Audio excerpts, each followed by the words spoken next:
नमस्कार दोस्तों, स्वागत है आप सभी का हमारे इस YouTube चैनल पंडिताइन चाची में। तो दोस्तों, आज हम आपके लिए लेकर आए हैं टेसुआ सोमवार की व्रत कथा। प्राचीन काल में भाटों का एक परिवार बहुत ही निर्धन था।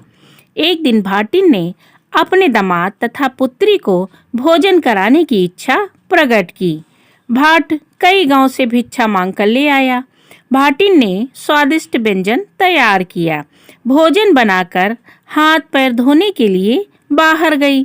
दोनों ने रसोई में जाकर देखा तो वहां केवल 2 रोटियां रखी थीं। वे बड़े दुखी हुए। फिर भी उन्होंने निराश न होकर बड़ी रोटी दामाद को दे दी और छोटी रोटी पुत्री को दे दी। दामाद तथा बेटी को विदा करके भाट श्री जगदीश भगवान के दर्शनों के लिए निकल पड़े। भाट रास्ते में जा रहा था तो उसने देखा कि बहुत से लोग वृक्षों के पत्ते तोड़ तोड़कर दोने और पतले बना रहे हैं। उसने पूछा, आप लोग ये दोने क्यों बना रहे हैं? तो उन लोगों ने बताया कि राजा के महल में श्री जगदीश भगवान का भंडारा है। तो भाट ने कहा कि हम भी आपके साथ बैठकर दोने और पत्तल बनाएंगे। भाट भी वहीं बैठकर दोने और पत्तल बनाने लगा और जब शाम हो गई तो वह उन्हीं के साथ राजमहल में चला गया। भाट ने भी वहां बैठकर भोजन किया। उसने एक पत्तल में स्वयं भोजन किया और दूसरी बांधकर एक मटकी में रख ली। रास्ते में उसे छाछ बेचने वाली स्त्रियां जो शहर से गांव लौट रही थी वो मिली। तो उन्होंने वो मटकी उन स्त्रियों को दे दी और कहा कि यह जाकर हमारी भाटिन को दे देना। वह स्त्री अभी थोड़ी ही दूर चली थी कि उसने देखा कि जो मटकी उसको दी गई है उसका बोझ बढ़ने लगा। तो उसने मटकी उतारी और देखने लगी कि इसमें क्या है। ज्यों ही उसने मटकी में हाथ डाला तो उसका हाथ उसमें फंसकर रह गया। अंत में उसने श्री जगदीश भगवान का स्मरण करके कहा कि भाट की सौगात भाट के यहाँ जाए, हमारा हाथ छूट जाए। इतना कहा ही था कि हाथ मटकी से निकलकर बाहर आ गया। घर पहुंचकर उस स्त्री ने अपनी सास से कहा कि माँ, इस मटकी को ले जाओ और भाटिन को दे देना, मगर इस मटकी को देखना मत। पर सास का शंकाशील हृदय ना माना और उसने जैसे ही मटकी खोलकर देखी तो उसमें हीरे पन्ने थे। सास के मन में बेईमानी आ गई।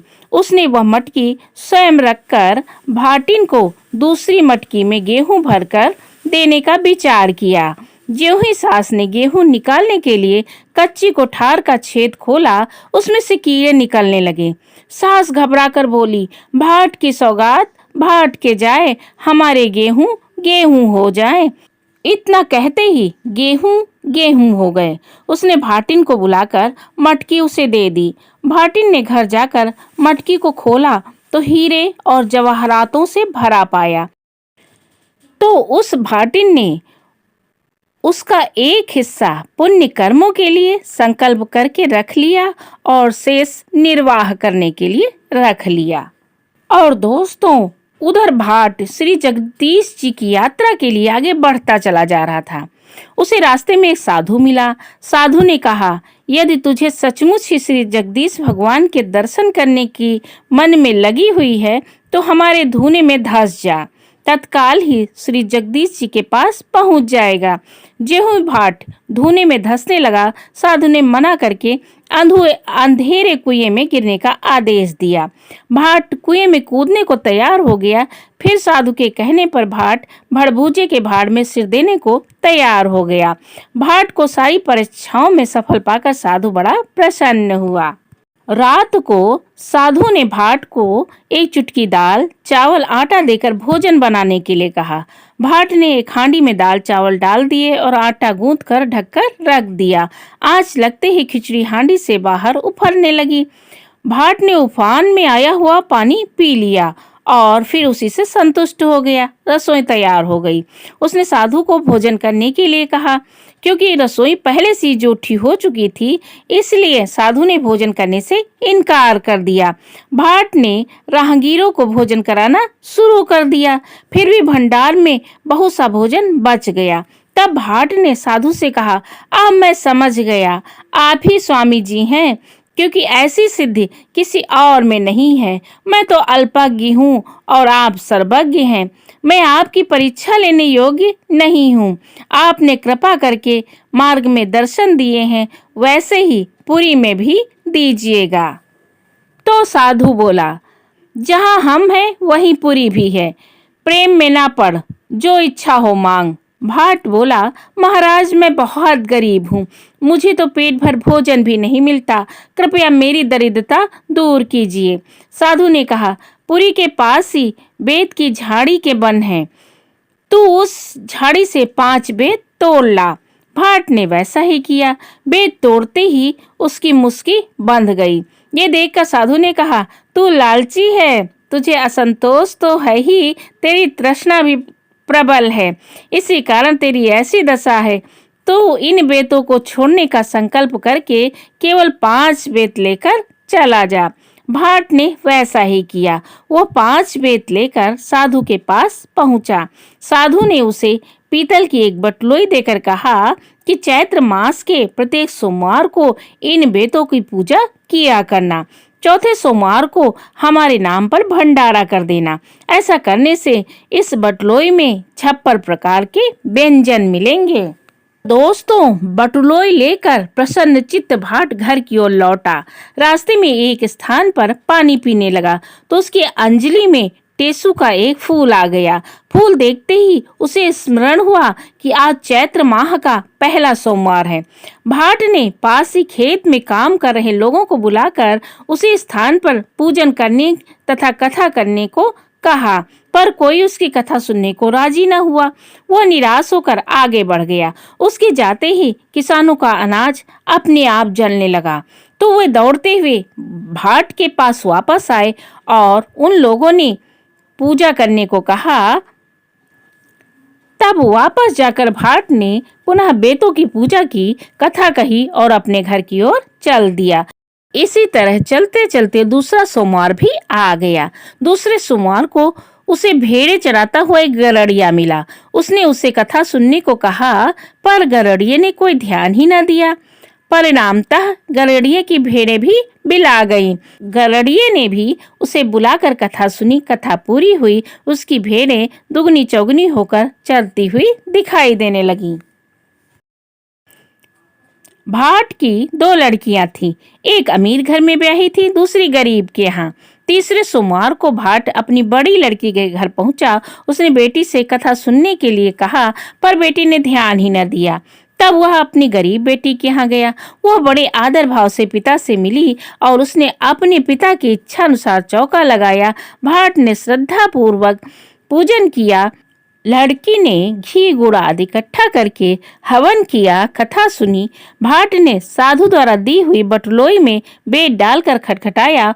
उसमें से कच्चे पक्के 56 प्रकार के व्यंजनों के ढेर लग गए। गांव के लोग प्रसाद लेने आए। भाट ने उन्हें स्वादिष्ट भोजन कराया। चलते समय भाट ने अपनी लड़की को श्री स्वामी जी का स्मरण ध्यान करने का जैसा आदेश दिया था वैसा ही कहा। लड़की नियम पूर्वक वैसा करने लगी। उसके घर में नित्य प्रति धन धान बढ़ने लगा। अब भाट अपने गांव के समीप पहुंचा तो उसे यहाँ विशेष चमत्कार दिखाई दिया। गांव में नए नए बाग बगीचे, मंदिर, तालाब आदि चीजें दिखाई दी तो वह विस्मित हो गया। उस दिन भी सोमवार ही था। भाट ने गांव भर के लोगों को निमंत्रण देकर बुलाया। बेतों की पूजा करके बेत से बटलोई को खटखटाया। 56 व्यंजनों के ढेर लग गए। गांव के लोग भोजन करके चले गए। उस दिन राजा के यहाँ भी प्रसाद पहुंचा दिया गया। राजा को अपने नाई के द्वारा पहले भाट की बटलोई की करामत का पता चल चुका था। राजा ने किसी प्रकार से भाट की बटलोई हड़पने की बात मंत्रियों से कही। मंत्रियों का परामर्श था कि राजकुमार को भाट के घर भेजना चाहिए था। राजकुमार भाट के घर जाएगा और हठ पूर्वक उनसे बटलोई ले लेगा। यदि भाट न दे तो बलपूर्वक बटलोई छीन ली जाए। दूसरे दिन सेवकों सहित राजकुमार भाट के घर जा पहुंचा। भाट ने राजकुमार को मांगकर प्रसन्नता पूर्वक बटलोई दे दी। उन लोगों की प्रसन्नता का ठिकाना न रहा। राजा ने नगर भर में भोजन का निमंत्रण भिजवा दिया, किंतु बटलोई में बेत डालकर खटखटाने पर उससे कुछ न निकला। भोजन के लिए आए हुए लोग भूख से व्याकुल हो रहे थे। भंडार भी खाली था। राजा ने क्रुद्ध होकर भाट को पकड़ने के लिए सिपाही भेजे, किंतु वो तो पहले ही भाग गया था। भाट भयभीत होकर स्वामी जी के पास चला जा रहा था। उसे रास्ते में आम के 2 वृक्ष, 2 पोखरे, एक बोझ वाली स्त्री, एक सांप, एक घोड़ा मिला। घोड़ा भाट से बोला, स्वामी जी से मेरा संदेश कहना कि मैं बहुत दिनों से सज संवर कर घूम रहा हूँ, मुझ पर कोई भी सवारी नहीं करता। भाट आगे बढ़ा तो उसे एक नदी, एक गाय, एक अध बने मकान का मालिक मिला। वे सब दुखी थे। उन सबके संदेश लेता हुआ भाट जगदीशपुरी के समीप जा पहुंचा। वहां स्वामी जी ने उन्हें पुनः दर्शन दिए।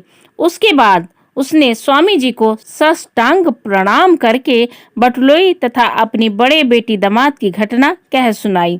स्वामी जी ने उससे कहा, घर लौट जाओ, राजा से बटलोई ले लो तथा अपनी बेटी दामाद को कहानी सुना दो। भाट स्वामी जी को दंडवत प्रणाम करके लौट पड़ा। वह जितने कदम घर की ओर उठाता था उतना ही बहरा होता जा रहा था। वो घबराकर पुनः स्वामी जी की ओर चल दिया। वहां पहुंचकर उसने रास्ते में मिलने वालों के संदेश कह सुनाए। स्वामी जी ने बताया, आम के पेड़ वो लोग हैं जो अच्छा अच्छा खा लेते थे और दूसरे को कभी नहीं देते थे, इसलिए इस जन्म में इस पेड़ पर आम लगते हैं और उसमें कीड़े पड़ जाते हैं। उनको भी बेंत छुआ देना। और यह नदी नाले जो हैं देवरानी जेठानी हैं, वे आपस में कलह करती थी, कभी मिलकर नहीं रहती थी, इसलिए इनके जल आपस में नहीं मिलते हैं। उनसे जाकर तुम 5-5 चुल्लू जल पी लेना। सब लोग उनका जल पीने लगेंगे। बोझ वाली स्त्रियां स्वार्थीन हैं। वो पूर्व जन्म में दूसरों से अपने बोझ तो उतरवाएं पर उनके बोझ नहीं उतारें, इसलिए उन्हें दंड मिला है। यदि तुम उनके बोझ का स्पर्श कर दोगे तो उनका बोझ उतर जाएगा। सिर पर बड़ा भारी तवा लेकर फिरने वाली स्त्री ने पूर्व जन्म में सास ननद की ओट करके चूल्हा पर तवा चढ़ाया था और खाने बैठ गई थी। ये तुम तवा छू दोगे तो उनका पाप दूर हो जाएगा। और जो सांप आधा बाबी में है आधा बाहर निकला हुआ है, वह पूर्व जन्म में प्रधान था। उसने औरों की विद्या तो ले ली थी पर अपनी विद्या किसी को नहीं दी थी। तुम उसका स्पर्श करना तो वो चलने लगेगा। गाय पूर्व जन्म में स्त्री थी। उसने अपनी सौत तथा अपने पुत्र में झगड़ा करवाया था, इसलिए उसे बेटे का वियोग हुआ है। तुम उन्हें भी मिला देना। घोड़ा अपने स्वामी को रणभूमि में लड़ता छोड़कर भाग गया था। यदि तुम उस पर सवार होकर 5 कदम चलोगे तो सब उस पर सवारी करने लगेंगे। और अध बने मकान के मालिक से कहना कि उसके नगर में यदि कोई कुंवारी कन्या है तो उसके माता पिता निर्धन हैं, तो यदि उस कन्या का वह विवाह अच्छे घर में करवा देगा तो उसका मकान सहज ही बन जाएगा। उसकी समस्या और मनोकामना पूरी हो जाएगी। इतना कहकर स्वामी जी अंतर्ध्यान हो गए। जब रास्ते में वो सबको संदेश पहुंचाता हुआ भाट अपने घर पहुंचा तो राजा ने उसे खुद बुलाया और उनका भव्य स्वागत किया और उनकी बटुलाई उन्हें लौटा दी। भाट ने स्वामी जी की पूजा की, लड़की तथा दामाद को बुलाया और उन्हें कथा सुनाई। कथा सुनने से उनकी संपत्ति पहले जैसी हो गई। इस प्रकार कुदरती भाट की यात्रा के समय तिसवा सोमवार की यात्रा का प्रचलन हुआ। टेसु के फूल से पूजन की परंपरा भी यहाँ से शुरू हुई, इसलिए इसे टिसुआ सोमवार कहते हैं। तो दोस्तों, चैत्र मास के चारों सोमवार को तिसवा सोमवार कहते हैं। इन सोमवारों में जगदीश जी के पट और बेतों की पूजा की जाती है। इन सोमवारों का व्रत पूजन वही लोग करते हैं जो जगन्नाथ स्वामी के दर्शन करके आए होते हैं। इन सोमवारों की पूजा दोपहर के समय होती है। दोपहर तक श्री जगदीश भगवान का दर्शन करके आने वाला अथवा घर का प्रमुख व्यक्ति व्रत रखता है। पूजन के समय श्री जगन्नाथ जी के पट एक पटा पर रखे जाते हैं। बेतों को धोकर धुले जल को बर्तन में रख लेते हैं। इसी बर्तन में बेत खड़े करके दीवार से टिकाए जाते हैं। इन पट तथा बेतों का धूप दीप आदि से विधिवत पूजन किया जाता है।